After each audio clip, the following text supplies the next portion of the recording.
The Ash, Lutzi and Susie Snackbox. Schoolie's not too far away. Don't know exactly when it is this year. 15th of November it starts. 15th. I'm going for 31 straight. I think it's a new record. I think I get a T-shirt and stuff. Amazing. But there's another controversy, as Rabs would say. This year, I think it happened last year too, these OnlyFans chicks are coming out and saying they're actively pursuing 18-year-old boys to take part in their visual spectaculars on their OnlyFans sites. Oh, at schoolies. That was my question. That was my hand was in the air. Yes, so it'll be a videoed event. Yeah. Yes. So it'd be basically saying they want the schoolies to be part of their porn, essentially. Yeah. Oh, I didn't realise they were asking for boys. I thought they were asking girls to set up their own videos. No. They want boys in their videos. No, they're coming to, like, one OnlyFans. These are female She's OnlyFans. coming to town, or the one I saw, and so then she's putting out the call for partners. Yeah, partners to film. But it's on tape, is it? Yeah, it's video. It's for OnlyFans. So you become, basically they're saying, come on, be my porn star. Yeah. In my video. How come they were saying they were helping society with that? I saw another headline saying they're actually doing everyone a favour. See that? I don't know. I guess, what does that mean? What, sort of giving them their first opportunity? I never read it because I was like, maybe. Tom Tate, as you'd imagine, was, he had this to say. I got limited knowledge on OnlyFans, so for someone who's not learned in that field, I'll rely on your comment. But for these cougars to get onto young men who are vulnerable, their adrenaline's pumping, we're all young ones, and enticing them to do mistakes that will be on social media forever. And at the moment, they don't understand that. They don't know that in 20 years when they're going to stand up to be justice of the Supreme Court, that they've got this digital video when they were 18 hanging around. So I say to the young guys, if it looks good to be true, don't touch it. Don't touch it. Don't touch it. You don't touch it. Don't touch it. Dylan, get on that. We didn't. Don't touch it. Don't touch it. The Ash, Lutzi and Susie Snackbox. Well, We have a special guest in the studio, Lutzi. we certainly do. The superstar of the AFL Grand Final, and son of another Lions great, which a lot of people mightn't even know this. Yeah. But we've got Will Ashcroft in the studio right now. First of all, congratulations on the year. Well done. Incredible. Yeah, but we're old enough to know your dad, which is weird. We were just talking off air. There's a photo of a child in the AFL Premiership Cup, in 2003, with your dad holding it, which everyone presumes you weren't even born then. No, I wasn't. It's been circulating a little bit since we won, but yeah, I've had to tell everyone that it's actually not me. So It's your cousin. It's Yeah, your it is. cousin. that's all right. It's all part of the story. So we'll run with it. So, I can remember vividly when we won back in those years when your dad was out there running around. But It's crazy, right? It's a generation ago. It's crazy to me that you weren't alive Yeah. then, and now you're a part of it because Yeah. it doesn't seem that long. I understand No. it is. It's 20 years old. You think of Vossi and Ackermanis and Yes. Simon Black. I was with Simon Black at Noosa on the weekend. He still looks like a young man. But you weren't even born when he was playing. It's crazy. But did you wake up, did you grow up rather with those guys like you're talking about? Because they're your dad's teammates. Were they sort of just around the house? Have you been surrounded by sort of AFL royalty your whole life growing up? Yeah, I have been. And I grew up on the Gold Coast, and Dad was at the Suns when I was really young for 7 or 8 years, I think. So I was always around those guys, like Gary Ablett. My brother and I idolised him and spent a lot of time around those footy clubs from a young age. And then, obviously the connections that Dad has at Lions for so long. Yeah. He's in contact with them regularly, and grew up around them as well. So it's pretty lucky from my end. Yeah, do you reckon that was also pretty advantageous from your end too? Because Nathan Cleary, who I'm sure you know, he grew up in similar circumstances. His dad was coaching at the Warriors, so he was always around top-level footballers, always around professionals, and I guess you can't underestimate what that means because you got a really clear, real look at what it takes to be a top-class footy player. Yeah, absolutely. Well, that's the thing that I was very lucky in the sense that, I had that exposure from a young age, and I just love footy, so I love being around it as much as I could. But yeah, when I actually got to the Lions, it was not unfamiliar territory, and I think some guys come in and don't know what to expect, and it takes them a bit of time to get used to the circumstances and how to go about it. But yeah, when I came in, I was just, it's like I've been here before. Yeah, exactly. So They could have done the opposite though. Like you could have felt a lot of pressure. If your dad, he was the last person to win the premiership. Did you ever feel that, like, oh come on, you're Marcus's son? Yeah, that was definitely part of it. Yeah, for sure. Having that, but also sort of being relatively highly touted coming out of Melbourne, it was there's always pressure to perform at as a high pick. So what does that mean? So did you start in a Melbourne club? No, so I was the last 4 years before I got drafted. I was living in Melbourne. Oh, were you? Yeah, so I was playing like school footy there and for Sandringham Dragons. Did you go down there for your football? Yeah. Oh, right. Yeah, Okay. and Dad like was working there and stuff. So we all moved as a family. Okay. So yeah, I got drafted out of Melbourne to back here to Brizzy. As a father-son rule? Yeah. Yep, Okay. Yep. So yeah, that's where the sort of the pressure stemmed from. But I always sort of go back to just my process and putting the work in behind the scenes, and that's what I've always preached, that it doesn't have much of an effect on me, the pressure stuff, when you're doing that every day. I want to talk about this great stuff you're doing with the Children's Hospital Foundation, but just before that, there's great players of the game that will go through their careers without winning a grand final, let alone a Norm Smith medal, to have achieved both of those things by the age of 20. Like, you've almost got to go. There's an element of like, it's time to go off the rails.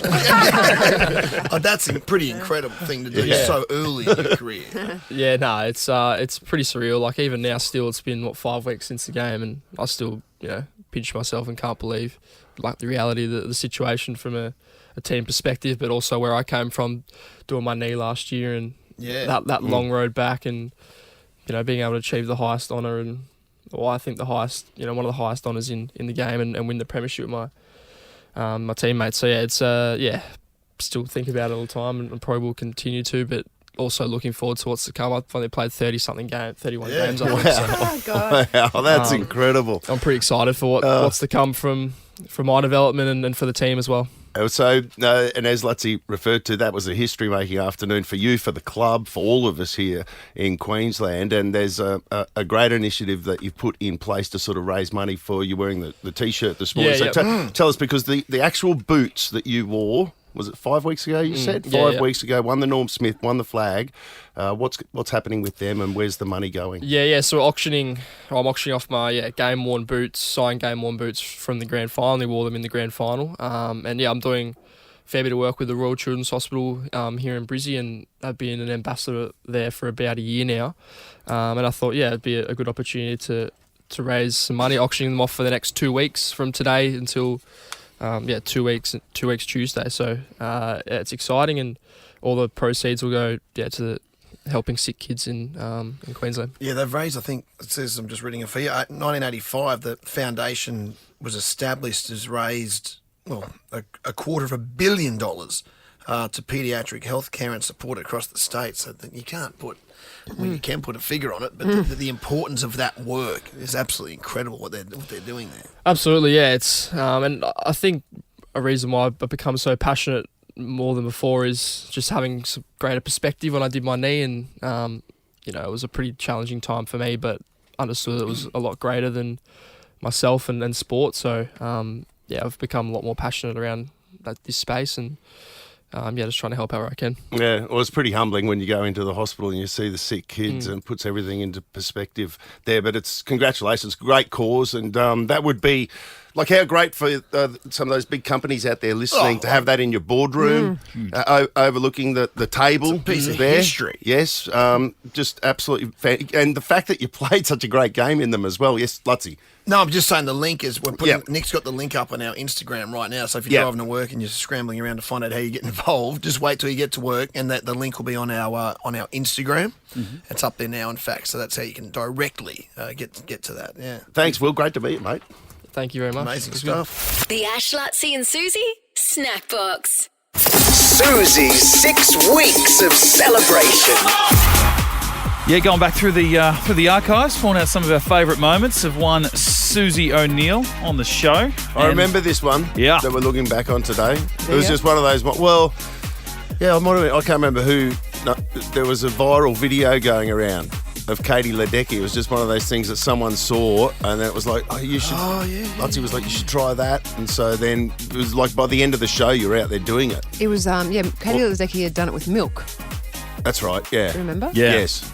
Yeah, we saw it. We went, that looked pretty cool. And then it happened like straight away. I think you just got up and went over to the Valley Pool, was it? The Valley Pool, and we contacted Mark Beretta from Channel 7. And didn't we get the footage sent to Sunrise? Mm-hmm. Yep. And we're on Sunrise. It got a fair coverage. So I swam. Should we say what I was doing? Or is it the same thing? Okay. So I was swimming with a glass of, I used zero alcohol beer though, not milk, on my top of my head and swam. And at the end, I took it off and Full lap. drank it. Yeah, it was 25 metres, wasn't it, at least? Yeah.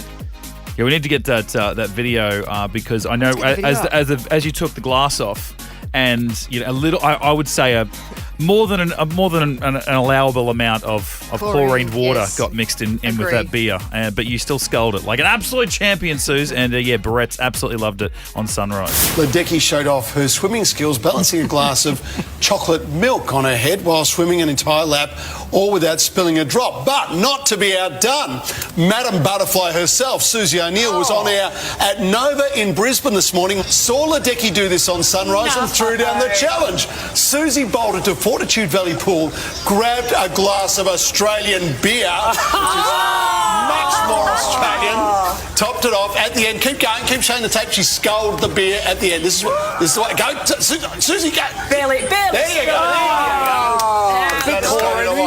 Proving beyond any doubt ever that Susie O'Neill is the greatest swimmer in the world.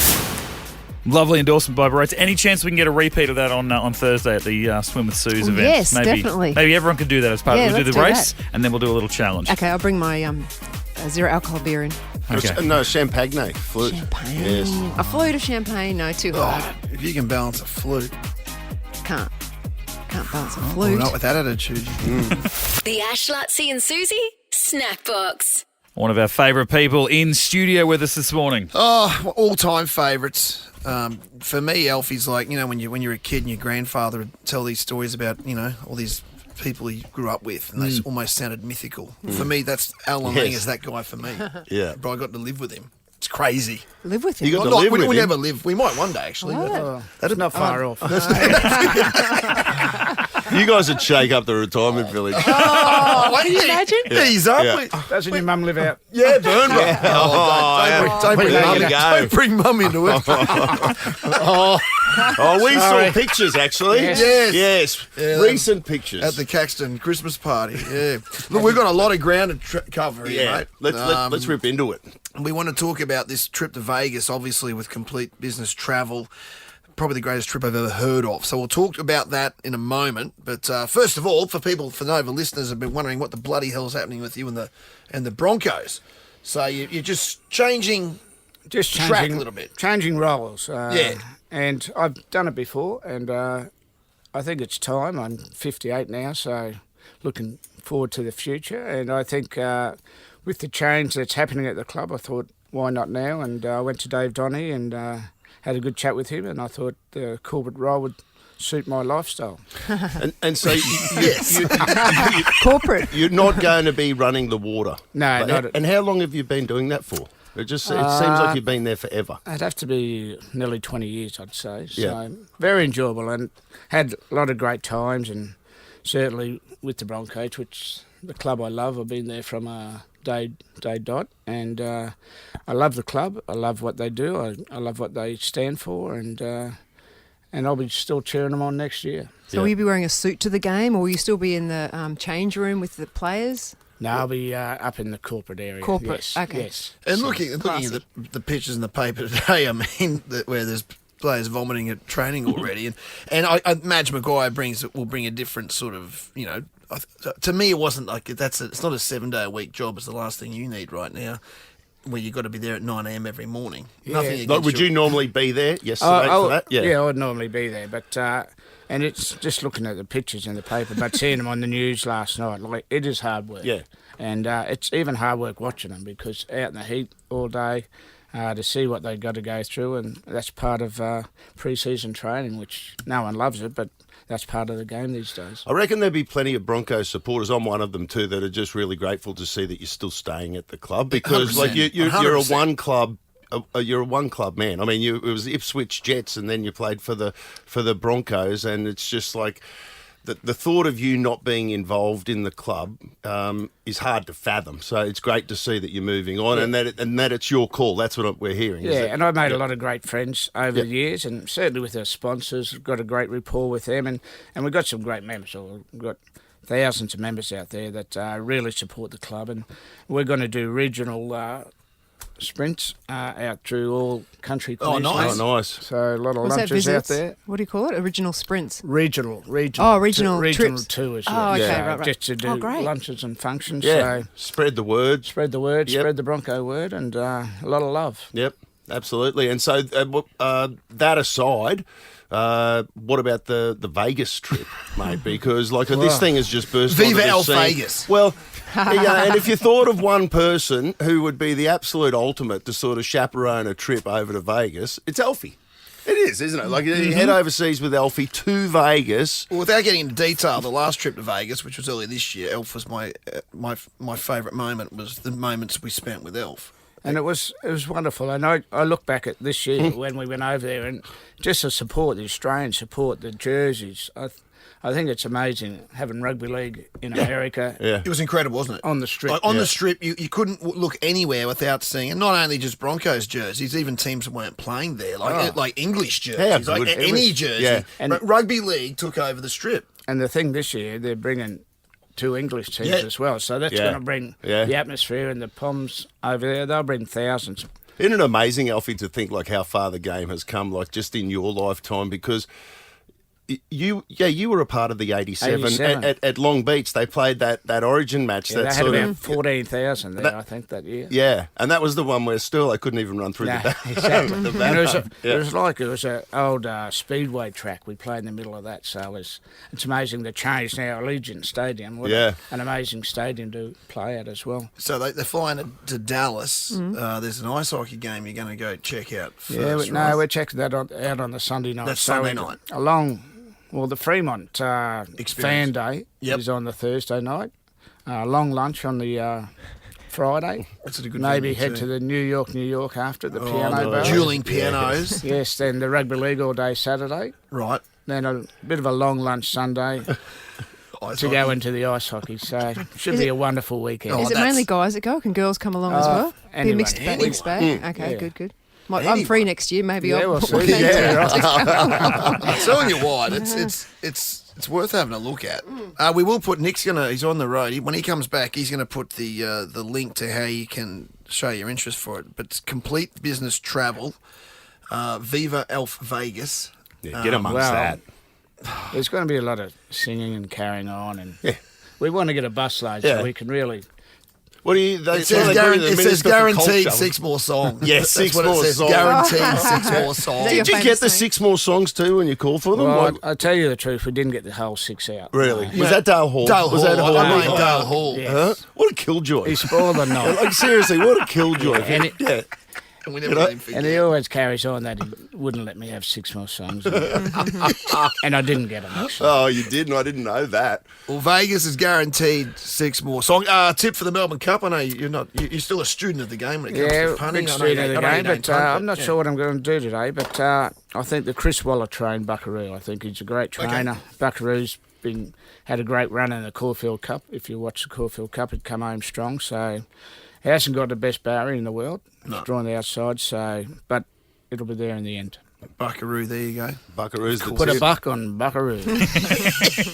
Well, Al, thanks, mate. Great to see you at the Bronx. We can't wait to see you this year. I know you'll still be such an integral part, unofficially, for the players as well. Of course. You'll be deep in there, which is just Yeah. the best news we could possibly hear after the year that the Bronx have had and everything. So, congrats on that. And yeah, Vegas. Go to our Instagram. We'll have that up shortly. The link for the Viva Elf Vegas trip to Vegas this Can't year. wait, Vox. Let's go. The Ash, Lutzi and Susie Snackbox. I went to a movie premiere last night. It was good. It was called The Pool. It's an Australian movie. I think it's an independent release. It was set. It's a story about the Bondi Iceberg swimming pool down in Sydney. Oh, like is it a doco or is it a? They call it a documentary, but it's it doesn't give you the history of the pool. It's more about the community that spend time at the pool, and the pictures. I would say that the cinematography is unbelievable. Which pool in particular? The Bondi Icebergs pool. Right. The Bondi. Was that the OG of those pools? Because they've got a few. 1929 it was built. I don't know if it's the OG. It's so in Sydney a lot of those ocean pools, and the water comes in They're cool. Yeah, once a week they empty it completely. Do they? Yeah, empty it completely can take from 2 to 12 hours to clean it out, clean all the sand out, clean all the algae and gunk and low everything. tide, obviously. Yeah, low tide, and then they fill it up again. But it just shows that there's a club there that through winter swimming club, they do a 50-metre race. That's why it's called Icebergs, right? Yeah, the Icebergs, Yeah. the Bondi Icebergs Club, winter swimming. But there's a squad all year round. People swim, train in the pool in winter without a wetsuit. Was that a shark deal to begin with back in the day? Is that why they made those? I mean, because you're literally putting a pool right on the beach. It's, I don't know. You know I what I don't mean? know why. Was it because of the Just sharks? because there wasn't many pools around, wasn't it? And that's how you got swimming pools. Like we even had a swimming pool in the Brisbane River. I'm pretty sure the school that I went to, Lewis Because Hill, people didn't have pools, did Yeah. they, back in those days? had a river pool. Not when I went there, clearly. Just It was after you left, I think. way the before Susie my O'Neill time. That would have made your achievements even more remarkable. Yeah. Yeah. But the 1870s. and Well, they- they used to have it, then you'd swim in the Brisbane River effectively. yeah, yep. Allegedly. right? Oh no, but it's just the Bondi pool looks like Yeah, it's beautiful. If you, it's Well, I think if you're still jumping into the big brown of the Brisbane River, You would not do it now, but No. there's pictures of that Indooroopilly Bridge, like hundreds of people Yeah, the making beach. a day of it at the beach underneath the Indooroopilly And Bridge, the, right? And the Story Bridge. Well, Story Bridge? The other couldn't they side get to of the It Gold must have been Coast? clearer. Yeah, I was a long Yeah. way to the Gold Coast. yeah, back I guess then. so. Yeah, But I'd It's a 3-day horse and cart ride, mate. I guess so. Yeah. Yeah, this movie's called The Pool. I'd recommend it. It's we saw it at the Barracks, sponsored by Speedo, but Oh, so it's on at the cinemas. yeah, the cinemas. Hmm. But some of the stories are so cute of the people that go there regularly, and that's their church, and it's spiritual and everything. Yeah, it was great music, great pictures, very good. Much more blue than the brown snake of the river. Yeah. We won't be doing another one. We won't be getting our own. No, What would that doco be called? We can't say it. On there. Yeah. The Ash, Lutzi and Susie Snackbox.